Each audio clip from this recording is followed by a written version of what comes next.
Hellblazer podcast.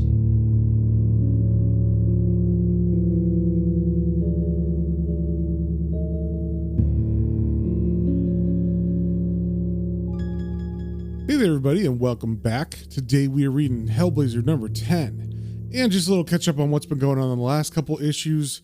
The fight between heaven and hell is coming to a head, and John is right in the middle of it, of course. And in the last issue, we saw John was forced into a deal with Nergal, who is the head of the Damnation's army, which is the hell side of this battle. And Nergal was able to make this happen because John had previously got very, very injured and was in the hospital with like all his legs and arms and everything broken. And he threatened to kill all the babies in the maternity ward if John did not join him. So John did, and the demon Nergal put his blood inside of John's veins, which healed him automatically, but also kind of drove him crazy for a little bit. So much so that John was even thinking about killing himself for a little bit. But at the end of it, he decided to go through with a plan that he's coming up with to mess with both sides of this battle. So with his demon blood, John went to Glastonbury, where Zed is being held by the Resurrection Crusade, and it has been revealed that she is supposed to be the new Mary and give birth to a new Christ on Earth. And she's even gone through extensive re-education and like brainwashing in order for her to be compliant to this plan. But John is able to find her on the grounds of the Resurrection Crusade compound, and they end up having sex. And this is actually part of Nergal's plan. He knew that John and her would have one last meeting where they would have sex.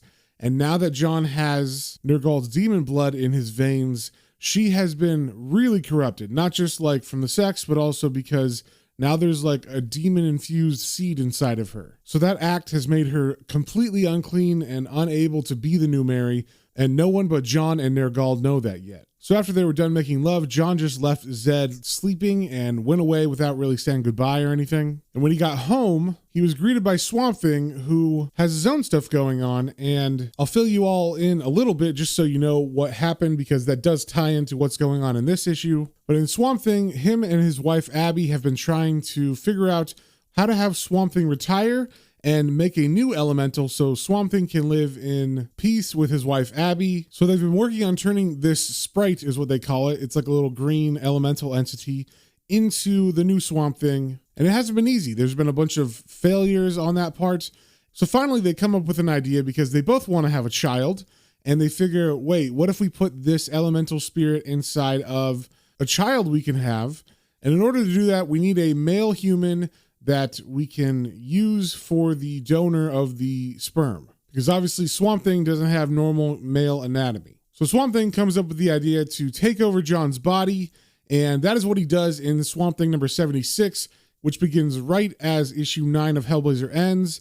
And Swamp Thing actually takes John's body over without John's consent and goes all the way back to Louisiana. After getting through all the awkwardness, Swamp Thing and his wife do have sex using John's body. And right at the end of that issue is the climax of their meeting, and the plan was successful. Using John's body, Swamp Thing and Abby were able to get pregnant. And that is what we're picking up in this issue. So first things first, we got the issue to cover 10. And this one's going to be kind of hard to describe for sure, but I'll give it my best shot.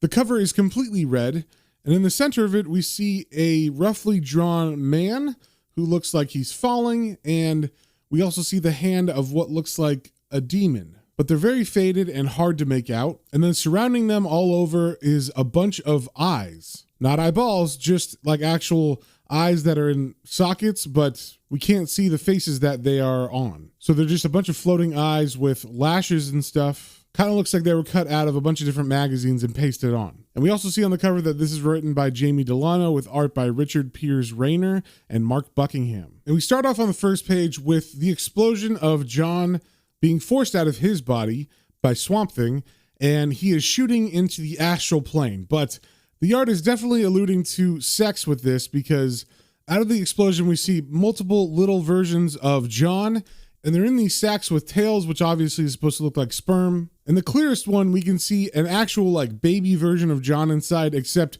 it's only a baby's body. The head is fully John as an adult. And I think this is alluding to both sex scenes that have happened, one in Swamp Thing and one in the last issue where John had sex with Zed. and Swamp Thing used John's body to have sex with Abby. So I think the art here is just symbolic of those two acts, and because John is literally being ejaculated out into the astral plane, the artist decided to draw it with this imagery. So over the panels of John's astral self being thrown out of his body, John's narration says, "Expelled, explosively thrust into a trembling temporary world. I am no more than an idea of life, a frantic thrill of being, thrashing to survive the night, a selfish fragment of consciousness, forced by the primal cruelty to swim in anxious space, racing to win, to live. Through my victory, siblings are condemned in millions, sacrificed to the single chance of my survival, my right to build the future in my shape, the prize in evolution's gambling game." And as the main astral self of John pushes past all the others and they kind of melt away, John is left hovering above the city of London. And his narration continues, "As above, so below.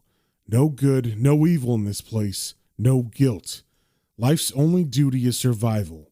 We are all gods or demons, exerting the energy of will to squeeze the anarchic creativity of nature into our own image. Stiff moments, memorial only to the poverty of our imaginations. No swim, embrace thought, think. Think what you are, what you would wish to be. Construct your future, mold reality into a pleasing shape. Push on through, but know that all the world is subject to the arbitrary rule of sex and death." And Sex and Death is actually the name of this issue. And as John breaks into this astral plane, he is not really used to it, so he's trying to get his bearings. And as he looks down on the city, he sees his apartment and he goes to it. And as he does this, the narration says, "Sensation, ecstatic electricity, engulfed in roaring neuron tides, I surge into a new place, a place of floating. Falling down. Not a new place, an old place revisited, seen through unaccustomed eyes." And this seems like it's the first time John has ever done anything in the astral plane because he can't control himself at all. As he goes to his apartment, he keeps traveling through the different floors on accident. Like he can't stop himself. So we see him fall through the roof into his apartment. Then we see him fall into each one of his neighbors successively, and eventually even ending up inside the ground. And over these panels, the narration says, "Down, dragged by a nagging weight of doubt. Is this a dream? Am I the dream? Down through the house, past Mighty Mouse and Miss McGuire. These people are familiar. Why? Did I once live here? A long, long time ago? In the time before I fell down." So John's astral body is actually phasing through the concrete and he's inside of the earth now. And of course, the dirt inside the earth areas are mixed with bones and different kinds of trash and all this stuff that humans have left behind. And John is just trying to figure out what happened. He does not remember that he had a run-in with Swamp Thing yet. And he can't even remember simple things about his life, like he was pulled to his apartment for some reason, and he remembered the names of the people that lived there, but he didn't remember ever having relationships with them. And one thing that was interesting is in Swamp Thing 76, after Swamp Thing takes over John's body, as Swamp Thing is walking out of John's flat, all the people say goodbye to him and stuff, and he actually gets a feeling that John actually cares about these people. So as John is still trying to get his bearings and he's falling through the earth, eventually he ends up in the subway tunnel. And over these panels, his narration says, "Insubstantial, shaped only by thought. Senses deprived, I sink slowly down, slipping between matter, settling deeper, swallowed by the solid earth as if it were a swamp. Swamp. Swamp. Swamp Thing. Sudden lucidity rushes me. Christ! The big green bastards killed me." So John is finally starting to remember what happened. And through this realization, that helps John solidify exactly what's going on, and he is able to gain control over his astral body. And because of this, he was in the subway, and a subway car actually came, and it hits him, and he doesn't go through it. He actually bounces out and back up to the surface of the earth. And over these panels, his narration says, "Cemented by a slow resentment, memory reassembles. I am in the astral dimensions, but I am not dead. He didn't kill me. He just ripped off my body and fired me into the ethereal realm, like he was tossing out the garbage. Bloody lucky I kept it together enough to get back into my astral form. Suppose the old dream training came in useful there. The supraphysical realms are a bit like dreams, but more independent. Accessing the subconscious is the key to control. It's a bit bleeding rich though, isn't it? No warning, no, by your leave. I could have been scattered from arsehole to breakfast time. It's not even as if I wasn't going to offer. I thought I would do the great Green Gilbert a favor. A civilized agreement between gentlemen like. So if you remember in the last issue at the very end, John had come up with a plan, he thought at least, and it did involve Swamp Thing, but we didn't hear what it was. And just before Swamp Thing took over his body, John was about to tell him his plan, which I guess was similar to what Swamp Thing came up with, because he lays that out here with the narration saying, I lend him my perfect body so he can indulge in a bit of rumpy-pumpy with his girlfriend, and he gets to plant his sprout elemental in fertile earth, as it were.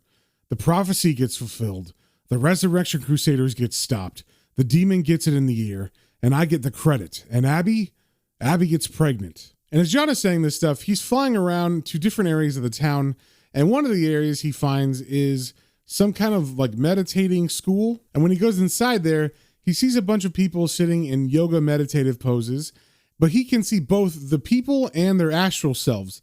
So from their poses, we see there's like a shining light around them, and then there's like an umbilical cord that is going to the back of the necks of their astral bodies. So he can see them, and the others don't seem to notice him, but the head of this school does, and he's dressed kind of like a monk, and he sees John, and he expels him from the room. And as John is pushed out of the building, his narration continues saying, but then, life is tough all over. It was a good plan, but how was I to know the old marshmallow wouldn't think of it for himself? He's never been known to think before. Ha! No wonder he was so wild, chasing me about all over the shop. Horny old dog, couldn't wait to get at it. Anyway, that's all history now.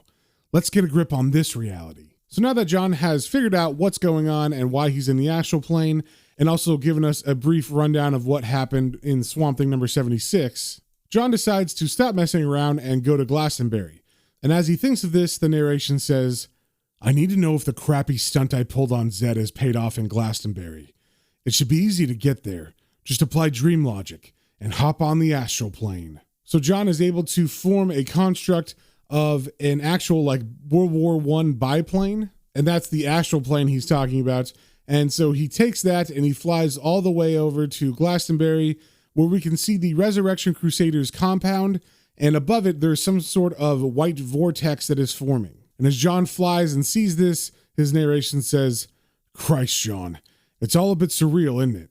Makes it hard to remember that this game's being played for keeps. Then we cut away from John in the astral realm into the Resurrection Crusader compound, where Zed is being led by two men into a stone room that's full of the congregation of the Resurrection Crusade, and she is wrapped in a pure white linen, and her head has been shaved. And as she is led into this room, the narration says, Zed feels detached, ethereal, as if she had already moved into another world.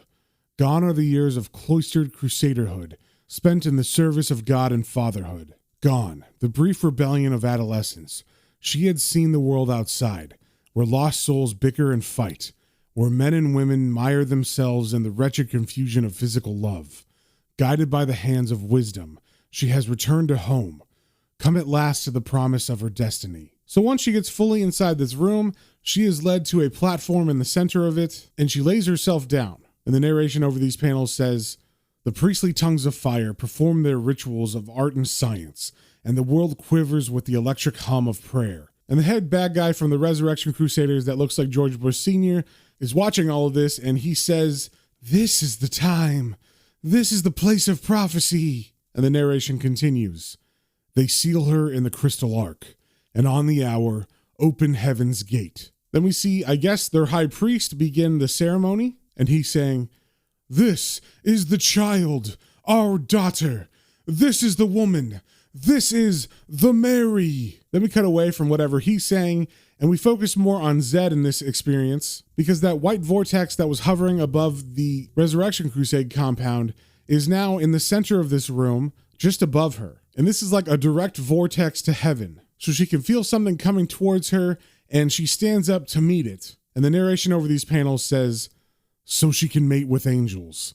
The holy entourage descends, and the angelic lover approaches, touching her with joy, bathing her in unbearable ecstasy, moving to consume her and fill her with gorgeous light. So this angel comes down, and overwhelmed, she falls to the ground, and it seems like the angel is about to get on top of her in order to fulfill the prophecy and have sex with her so she can become the new Mary. But the second this whole process begins, something goes wrong. We could definitely see that Zed is in pain, and over these panels of her kind of being thrown about, the narration says, "But as glory lays up against her soul, a ghastly mouth of dread sucks at her happiness, and the angel convulses, squirming in elastic contraction of loathing. She feels its revulsion, wretched by spasms of disgust. It chokes and thrashes, panicking to withdraw, as if from poison or the rotten blight of hell." Then we cut to one of the Crusaders pointing at this vortex that seems to be growing and getting out of hand, and he's saying to the leader guy that looks like George Bush, "It fails!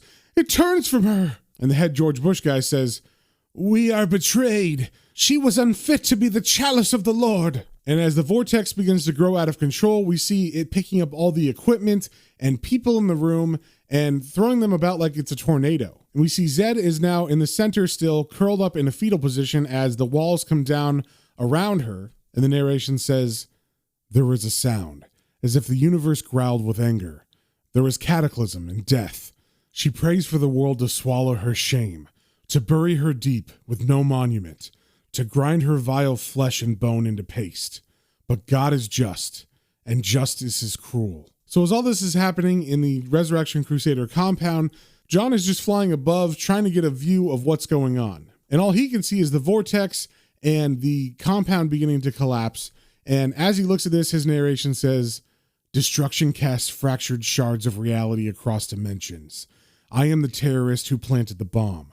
I spit in the eye of God and laugh in the face of hell." So John leaves his plane and he dives headfirst towards the bottom of this vortex, I assume to see what's going on with Zed. But before he can get there, a spirit comes out of nowhere, and we can see it looks like another astral body, but it has some demon hands that are like attached to its back, like it's a kite. And as John sees this astral being, his narration says, "For seconds, calamity is an end in itself.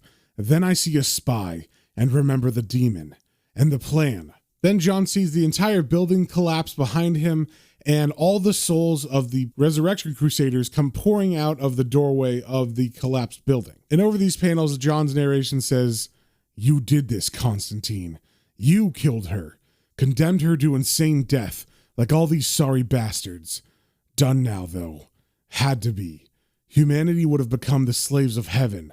I didn't have any choice, really, did I? That demon's going to be on cloud 9. He'll think I've dropped the whole bloody issue right in his lap.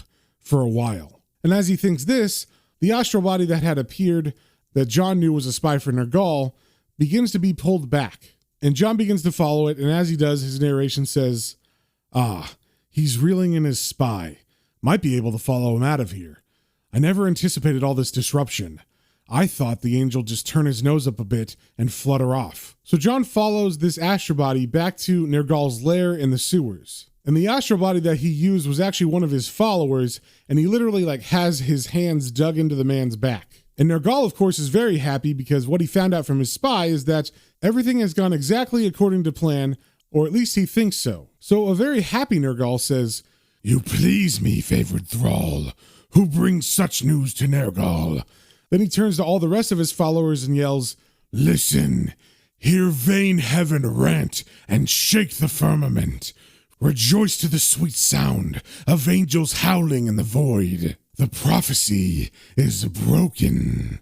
The tongues of fire extinguished by the pure wind of chaos." Then Nergal, in celebration, I guess, throws the man who he was using as his spy across the room, and he yells to the rest of his followers, "All fall before me. My perfect strategy has brought us victory. Hell is ascendant. This world is mine." Constantine was the ideal weapon, cunning, resourceful, but stupid. Trying to outwit me, he served me nonetheless. But as Nergal is talking, he gets a message from something called the Dryad.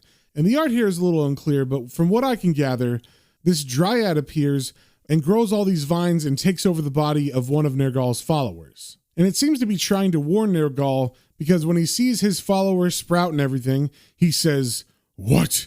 The Dryad? Something is happening in the green. So he walks over to the body that the dryad has taken over, and he says to it, "So, my little weather flower, what vague stirrings in that moldering vegetable kingdom torment you so?" And then he grabs the head of that body and he says, "Hold still. Let me read your root nodes. It may be pertinent. In such times of cataclysm, even the elementals must be moved." But once he tries to read the nodes, his hands actually begin to burn and smoke. And that must be hard because he is a demon and I'm assuming hell is somewhat hot. And he's surprised by this, and Nergal says, "What? Such energy! The cellulose realm is seething, burning with a rotten fecund heat. But why?" And for some reason, they don't really say how he comes to this conclusion, but Nergal realizes that this is because of John, and he yells out, "Ah, Constantine, you have betrayed me. The Swamp Thing mates. The prophecy is fulfilled through you." And then I guess because, he's looking for John now, he can sense John's astral body in the area. So he turns that way and he says, "I know you're out there. I can smell you. You cannot know what you have done, what torments you have claimed by this. For you, an eternity of agony and fear begins now." And then Nergal sticks his hands into his chest, like in his ribcage area, and pulls it open, and hellhounds come flying out of his chest towards John's astral self. And as Nergal rips open his chest, he says, "Run, Constantine. My hellhounds will retrieve your soul in mouthfuls." So seeing this, John does exactly what Nergal says, and he runs away. But he's on the astral plane, so he's just kind of running in the middle of space. And these dogs are also, supernatural. So they're catching up to John, and as he's running, his narration says, "Christ, why did it have to be dogs? I'll never outrun them.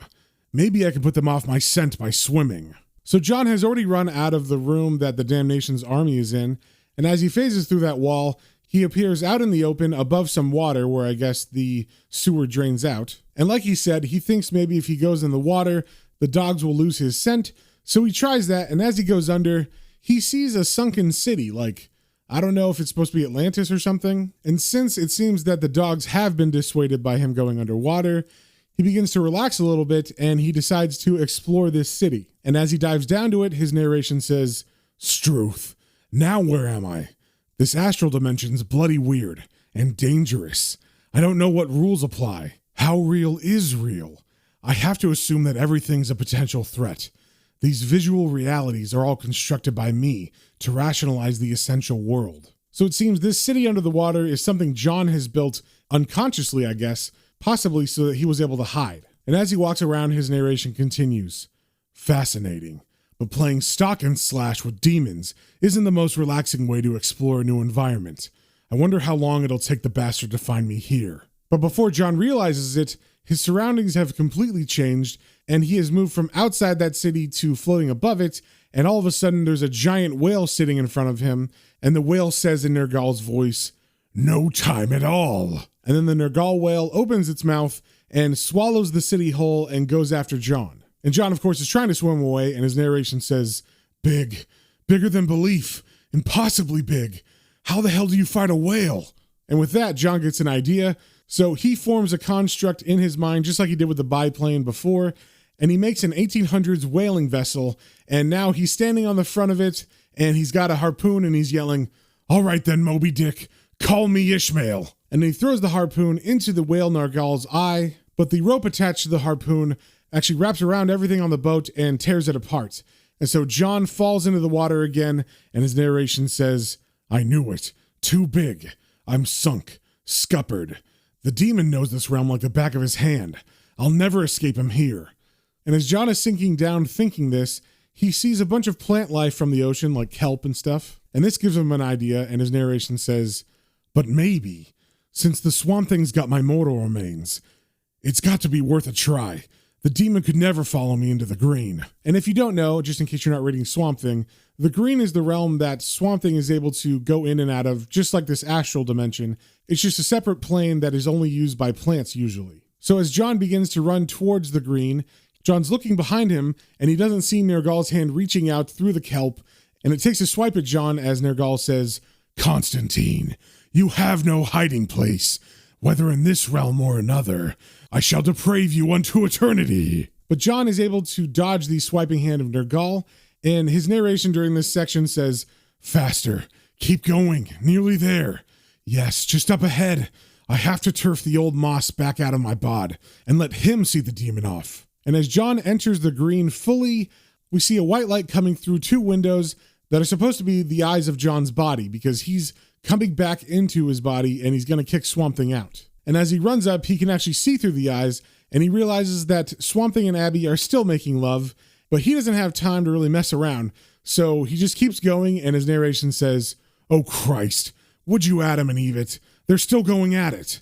Too late to stop now, though. Then we cut to Abby and the body of John making love, and just as the body is climaxing, Swamp Thing is kicked out, and John comes back into his body. And like I said, Abby and Swamp Thing, who was in John's body, were just finishing up making love.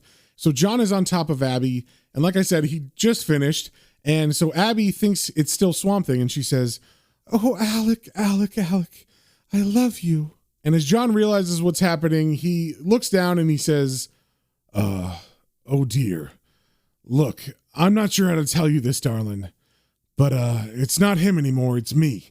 I had to come back a bit sudden, like, sorry. And the second John said it was him and not Swamp Thing, Abby very quickly stands up and moves away from him. And this was a big problem in the Swamp Thing issue, because Abby and Swamp Thing hate John, but specifically Abby, because she hates the way he manipulates Swamp Thing and also interferes in their lives randomly. So one of her hangups in issue 76 was that she wasn't even sure at first if John was John or if John was Swamp Thing, because she could see John playing a trick like that, trying to sleep with her. So the fact that she had been convinced by Swamp Thing that it wasn't John, and now they were making love, and then the second they climax, it actually was John, that of course freaks her out. So she yells at him, I knew it! And then she slaps John across the face and says, You're vile, filthy! You've just manipulated me, used me, you sicken me! And then she covers herself with a blanket and then runs off into the waters of the swamp. And John throws on a shirt and some boxers before he runs out after her, and he's trying to be apologetic, saying, I'm sorry, really. I mean it. I honestly couldn't help it. This demon was chasing me through the green, see? And I had to get help. And Abby yells back at him, Get out of my sight! I hate you! You blight everything you touch! And Abby just continues walking out into the swamp. And John doesn't really know what else to do, so he sarcastically says to her, Well, thanks for the memory, darling, as he tries to put some pants on. And then behind him, Swamp Thing appears, and he says, Constantine. And John turns and says, Look, I tried to tell her I was sorry, but she's a bit upset. And then Swamp Thing looks over to Abby walking in the swamp, and he says, Yes, you should go now. And kind of out of character, John actually says, What? Just like that? After all that we've been through together? It seems like John doesn't really realize how much Swamp Thing and Abby don't like him. So as Swamp Thing walks towards Abby, he says, Yes, we have no further business. And as Swamp Thing reaches Abby and tries to comfort her, John says, You don't mind if I get my strides on, do you? And what about the bloody demon? I hope you've mangled him. And Swamp Thing replies, No, he did not wish to fight. He feared me. And as John gets dressed, he says, Oh, bloody great. And then Swamp Thing adds, He said that you should tremble till he chose his hour. He said, Remember Newcastle. And John is kind of walking away as Swamp Thing says this, and he says back to Swamp Thing, Oh, he bloody did he? And as we turn the page, we cut to John being back in London, and his narration is continuing, I guess, the thought process he was having all the way back. And his narration says, Remember Newcastle. I do. It fills my mind from Louisiana to London, and all the while I wade through scuttling humanity, flotsam and jetsam, unconscious of the cosmic tides that wash them to and fro. Am I insane to care what happens to these stupid sheep? Is it some psychotic arrogance that drives me to save my species from itself? Is it an impulse of self-destruction that leaves me to conjure demons and oppose them? Or is it rage? So as John is thinking all this stuff, he's walking through, a bunch of people on the street. There's some neighborhood kids that throw cans at him. So that's what he's talking about with the flotsam and jetsam of people and unwashed masses. But finally, he gets to his apartment, and as he goes in, his narration is saying, Remember Newcastle, he said, and slapped me with a sudden chill of anger, which now grows tentacles through me like cancer or death. Remember Newcastle. I wouldn't have given him credit for such subtlety, but these 2 words touch me as precisely as a dentist's steel probing the exposed pulp of a molar nerve. But who knows what refinements a torturer might bring to his art when he's had an eternity to practice. And as John walks into his building, he sees all the lights are out, so he yells, "It's all right, Miss M, it's only me. Damn bulb's gone." So he lights his cigarette lighter, and right as he does, he's greeted by a scene of horror. All of the other people in his apartment building have been murdered in very horrible ways, and they've all been spiked and posed just for John. And as John sees this, his narration says, "With absolutely no warning, I'm tottering on the edge of the abyss. Nausea hauls itself lumbering from my bowels and roars. In a landslide of understanding, the whole world changes shape." And even though he's horrified, he does recover from the nausea and stuff, and he's able to run past them and up to his flat. And his narration says, "Strangely, it is the grotesque carnage wrought with the corpses of Miss McGuire and Mighty Mouse that anchors me in reality, and waves of emotion flood and pummel me. Then, the appalling truth cleaves to me. How did I not see it before? Christ, he even spelled it out, boasted about it. He played with me." And as John enters his room, he yells, "Nergal, Nergal, Nergal. I know you now, you bastard." And as John runs into his apartment, he begins looking around. Of course, it's all torn up and stuff because Nergal has ruined everything. But John has a box of files, and he begins searching through it. We see he has files on Swamp Thing and Zatanna. And as he searches, his narration says, "Closed in the ruins of my room, it seems gravity increases its grip on me, focusing all my energy inward, engulfing the nebulous fire of anger in my black, pulsating heart, squeezing it remorselessly into glittering diamonds of pure mathematical fury. It is as if, turning over a stone, I have revealed the meaning of life, and that meaning scuttles and spits and is called hatred, and that hatred is ugly, and that hatred is beautiful, and if he could read my mind, demon or no, he would be afraid. I owe him a monstrous debt, and I swear, between the despair of heaven and the hope of hell, that debt will be paid in full." Then we see John pick a file out from the box, and it seems he's found what he was looking for, and we see the label on the file says, Newcastle 1978. So it seems we are finally going to figure out what happened in Newcastle all those years back, but we will have to wait till next issue. So if you guys have any comments, questions, or suggestions, you can email me at planestrains and comic books, all one word, at gmail.com, and we will see you on the next one.